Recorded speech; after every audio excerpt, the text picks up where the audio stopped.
Hello. Oh, I know this voice. Oh, you do? Yes. How are you, young man? It's Nathan Fielder.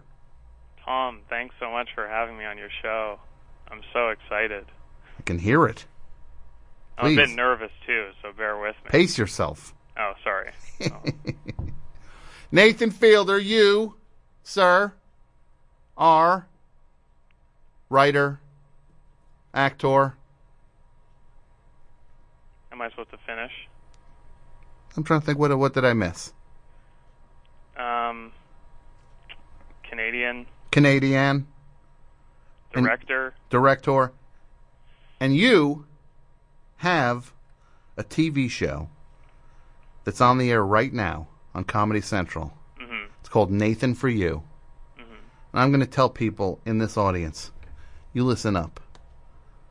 Seriously, you listen up. This show Nathan for You, is the best thing on TV right now. Every which way, I'm telling you. I'm not lying. This is the funniest show I've seen it might be the funniest thing of 2013, easily by 100 miles. Nathan for You. Wow. And thanks, Tom. That's really nice of you to say. It's true. Thank you for making the show. And I'm going to tell these people, you check it. When's it on? It's on Thursday nights? Thursday at 10:30. Thursdays at 10:30 on Comedy Central. You got to watch this show, guys. It's great. And for people who don't know, you might know Nathan from John Benjamin Has a Van. You played Nathan on that. Yeah, the sound guy. Yes. You played Nathan, the sound guy. So if you're very observant, you might have caught me in the background of some shots. And you had some killer lines in the show, like, I don't have a cell phone, I Skype. Right, classics that will go down in television history. Look, that is a great show. John Benjamin Has a Van. Now, on that show, you were were you writing on that? Yeah, I wrote with John and Leo on that as well. Leo Allen, the very funny Leo Allen. And but then the show now, Nathan for You, you are the star. You're in the captain's chair. Yeah, finally. Oh my God. I get some FaceTime. Yes. It's what I dream about every night. And the premise of the show is that you go around solving businesses that are in peril. Yeah, they're not all in peril. I mean, that's not really a requirement. But I go help businesses make more money with really crazy ideas, basically. Yes. And the episode, there's an episode in which Nathan goes, and look, that might sound like something you're like, I don't know what that is. Trust me, this thing's smart, and it's super funny. I was laughing. It sounds stupid. Well, description. Well, any kind of one-liner on things sounds dumb, where it's like E.T. Yeah, an alien lands, and then a kid finds him, and then they hide him from the government all summer long. Right? That sounds stupid. Yeah, I guess everything does sound stupid if you say it in that voice. Exactly. Well, yeah, that voice. How did that voice get started, by the way, where nobody could just fairly... Nathan goes to small businesses and gives them ideas. Yeah, like nobody... It's not enough to just say people have faulty opinions on stuff. Everybody, like, assigns that voice to them. You know? They're not sure when they're saying it. They want to make sure their friends think it's stupid. So they have to put the voice because sometimes it might sound good. They're worried. Because it's just like, yeah, man, wait a minute, an alien lands and then the kids hang out with him all summer and hide him from the government? That sounds pretty good. Well, yeah, when you were talking about Spring Breakers. Yeah. You didn't do that voice. And I'm like, oh, I got to see that. Well, you know that movie, Sugar and Spice? Remember that movie? Where the cheerleaders robbed banks? I haven't seen that. It was a Mina Savari movie from, 2001. Oh. And this looks like that movie, but with the dubstep on the soundtrack. Well, yeah, I actually saw it on the weekend. Did you see it, or did you party with it? I partied with it. I actually, it some parts really made me laugh in it. But you are definitely looking at young women in those bikinis for the whole time. Mm-hmm. But I guess there's some when I saw the trailer, I was thinking, I hope there's a logic as to why they're in bikinis all the time, and it's not just a style choice. Mm-hmm. And I think when you see the movie, they go halfway there. There is a bit more logic than I thought. Okay. Look. I just can't. I can't do it. You don't have to see it. I just can't. I didn't see Bridge Over the River Kwai yet in my life, or Lawrence of Arabia. I can't see Spring Breakers before I see those. You know what I mean? Like, I'm missing some of the biggies. Yeah, I guess. In my life. But you're not attracted by, like, the buzz around it. It just would make me feel dumb to sit in the theater. I would feel so stupid. Yeah. Would you go alone to see it? Who am I going to go with? I don't know. Yeah, my AP Mike. You know this guy who screens calls with me, AP Mike? Yeah, the two of us show up. A guy's going to come out of the ticket booth. Can we talk to you guys for a minute? Like an undercover cop. Can you guys come over? Can we just talk to you for a minute? We're just in this side room here, and you go in, and it's just guys. It's just all guys of like, just that's who's in the like. I think we're going to reassign the movie you guys are seeing. We're going to send you over to see. You guys can go see. What's a fun movie we could all go see? Right, because it's going to be you two and then just teenagers all around. Yeah, so I can't. Yeah, I can't do it. I can't. It's also when I see what Harmony Korine looks like now. It looks like Robert De Niro's older brother suddenly. It's weird. One of his relatives is in the movie. I didn't know if it was. I think it's his wife. That's his wife? I think so. Oh, I thought it was maybe his sister. I hope it's his wife. How could you put your sister in a bikini for a movie? Like, that'd be a weird.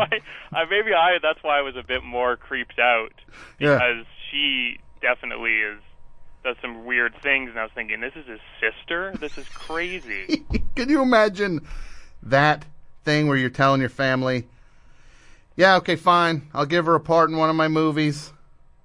Like, yeah, I'm gonna have her in a bikini in the whole movie, acting like trash. You happy now, Dad?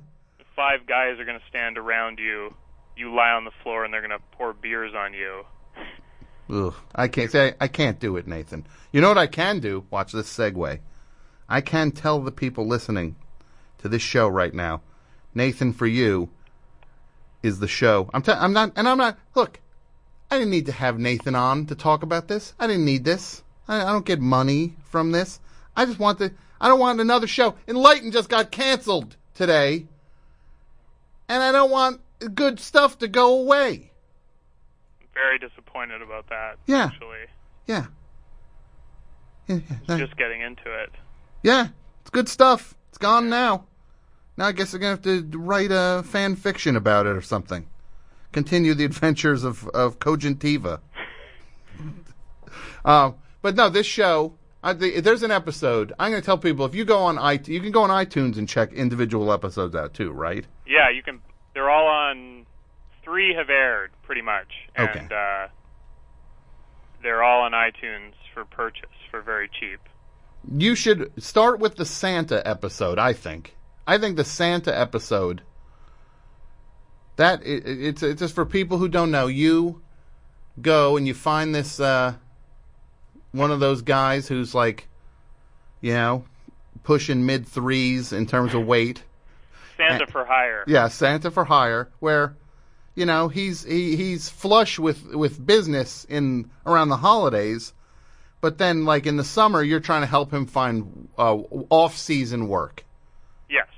And then you come up with one of the funniest things where it's like you take just the way people buy jackets out of season for a discount. You go to a mall and have him in the summer. They can get half-price photos with Santa in the summer. Yeah, the goal was to do it for really cheap when people aren't busy, and he would make money. But we never really got to fully execute it because of something that happened. Yeah, and I don't want to ruin what it is, but it is so. It's really great. And then.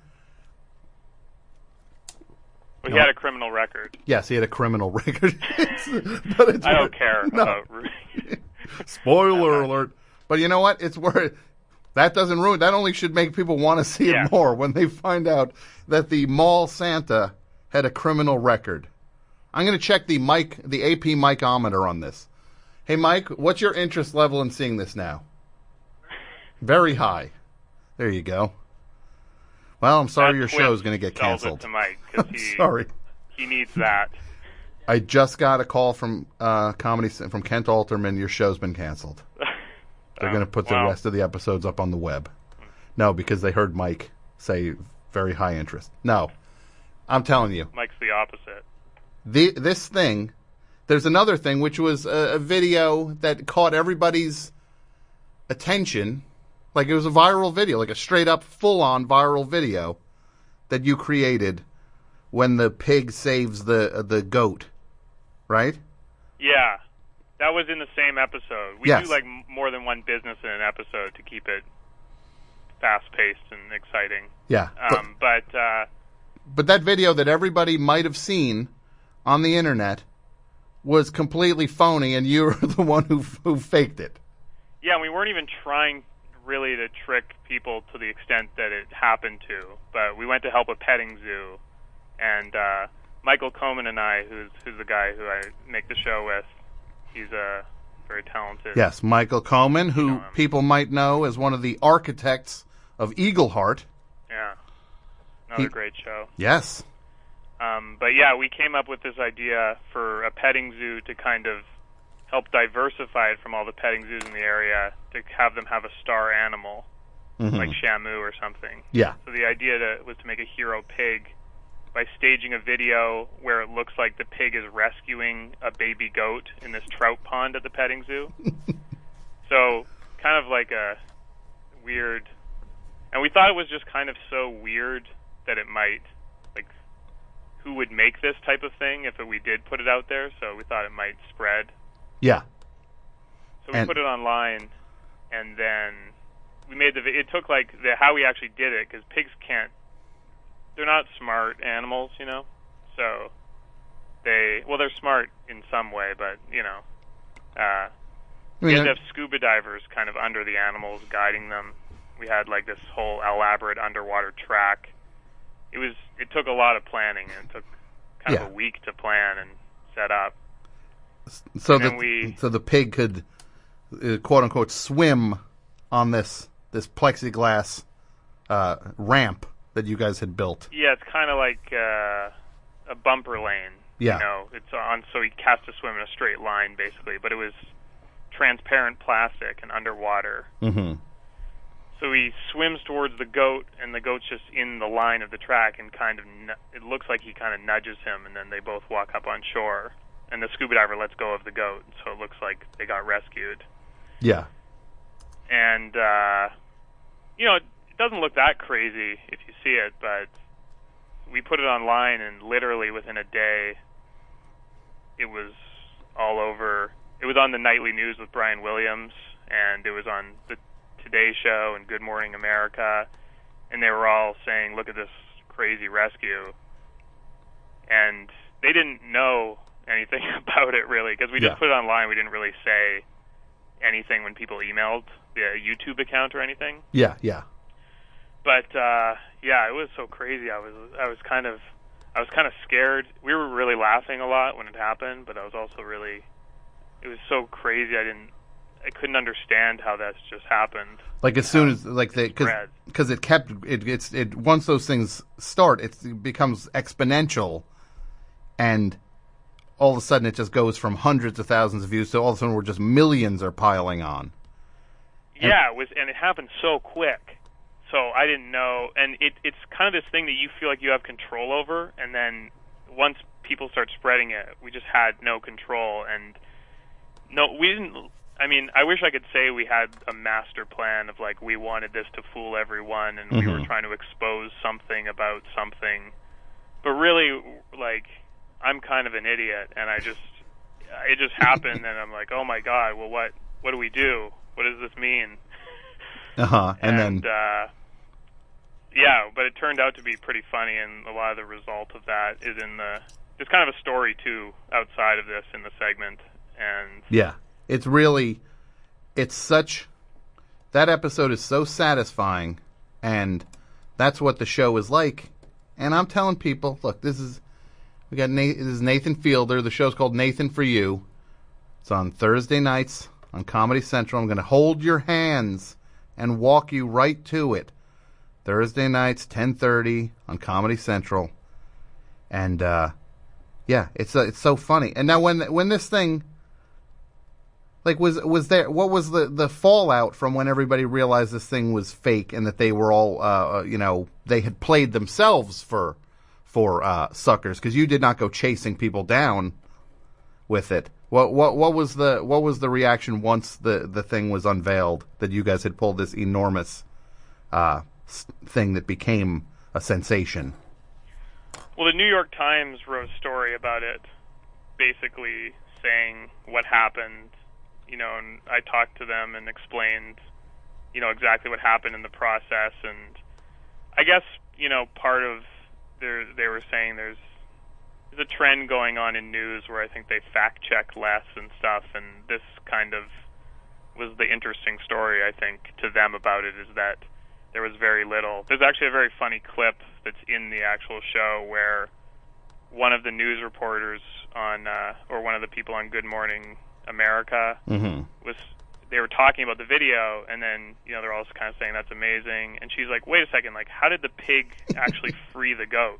Yeah. It doesn't look like anything really happened. No, it's really. And they all yell at her on camera, being like, what are you talking about? He just pushed him, obviously. Yeah. Which was like one of the funniest moments for us to see, because it's water. First of all, it kind of doesn't track. Like, the pig just bumps him, and then the goat just walks out. Then look, guys. Yeah. So the fallout, I guess, was just basically, Brian Williams kind of made he said he was really how he handled it. I thought was really funny, because he just kind of said, yeah, we reported this and it wasn't. So, good job. I don't know. You can tell he kind of maybe reluctantly reported it in the first place, and then he just... Well, look, that dude... I'm not the world's biggest Brian Williams fan. Oh, well. There you go. You know what it is? He's fun. He's funny for a newscaster. It's like, you're hilarious compared to other, like... Yes, compared. So that's why you're mad. Compared to Ernie Anastas, you're funny, or like John Stossel. You're like, you're really funny compared to those guys. But he thinks he's actually funny. Like he thinks he can go toe to toe with actual funny people. It's like, no, you're a giant android. Does he? He thinks he's like on the level of comedians. He's really funny. He hosted Saturday Night Live. I think a lot of those people who aren't in comedy, but then they're like slightly funny, get a lot more credit for their humor. Worst feeling in the world. You and me, guys like you and me, we're in the trenches. In the trenches with the actual other FPs, funny people. We're trying to rough it out. Yeah. Day to day. Then these pikers show up, right? Millionaires. They just roll in, and then they go, whoop-de-doop-de-doo, and everybody goes, that guy's funny. And we're grinding out in the trenches, in the salt mines. Yeah. It's not no fair. Respect. It's not fair, Nathan. No, it's no respect. If only a comedian would utilize no respect as some sort of runner that they could. Yeah, I'm gonna start doing that. I mean, I'm pretty young, but I haven't seen anyone. Yeah. Do that, amongst the people I follow these days. Yeah, I mean, look, you're more of the generation of Mencia, Tosh, these guys. Those are my peers. Yes, your peers. So that's my only reference level. Now you on the show strike such a balance that is so hilarious, to where you're The other thing is people might think we're talking about a thing where you're pranking people, and it's not a prank show at all. Oh yes, definitely not. Yeah, it's not a show where you're tricking people and then they're the butt of the joke or anything. No, it's funny, and people are in the spirit of the endeavors that you're undertaking with them.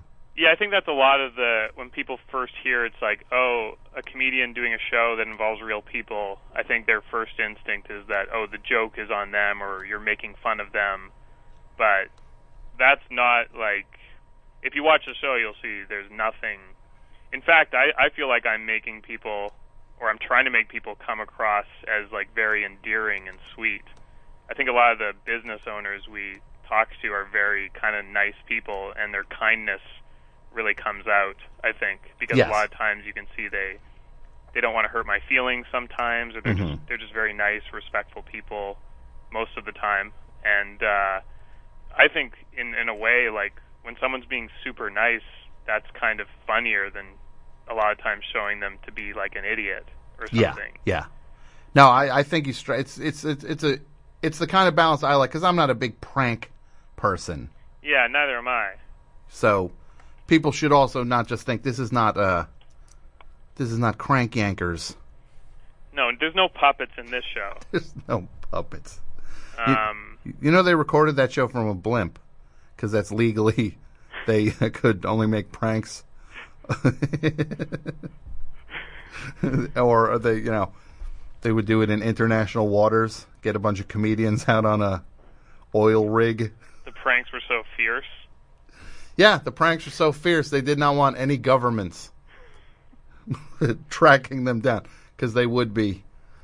Yeah, that's be a good show, like a prank. Yeah, international a prank show that's done in international waters. Yeah, and then the guys trying to bust like prank pirates, something like that.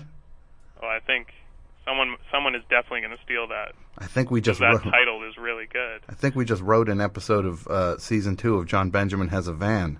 Prank pilots. Like pirates, all right? Pirates. Yeah, Sorry, like they're out. Pilots. Yeah. Well, there you go. Prank pilots is another one that I think We just wrote 2 episodes. could work. Now, Nathan Fielder, this season, how many episodes in this season? Only 8 episodes. Only 8. Yes. And I'm going to tell you guys, look, we all liked Enlightened. You know what, though? It's over now. You blew it. It's gone. No more of them. I'm not going to let this happen to this show. This is a great show. It's my favorite show on TV. Nathan, for you. You dum-dums, get on board with it. You support this guy. And you support this show. Look, I'm off my soapbox now. Thanks, Tom. That's really nice of you to say. I'm such a fan of your show. I've been listening for so long. You've given me a lot of laughs. Oh, well, that's so nice of you to say. It's really nice of you to say that about my show. I wouldn't say it if it wasn't good. I know, that's why it's so nice. Yes. Well, buddy, I hope we can continue this discussion, and you come on the air more. You're welcome to come on anytime you want. Oh, thanks. I'd love to. Well, please know that. And if you're out here, you come up to the studio. Okay. It'd be Thanks. fun. All right. Nathan Fielder, thank you so much for coming on the show tonight. I really do appreciate it. Oh, thanks. Yeah, thanks so much for having me. All right, you take care. Okay, bye, Tom. Bye. Good guy. Good guy. Stars of Tomorrow on the Best Show today.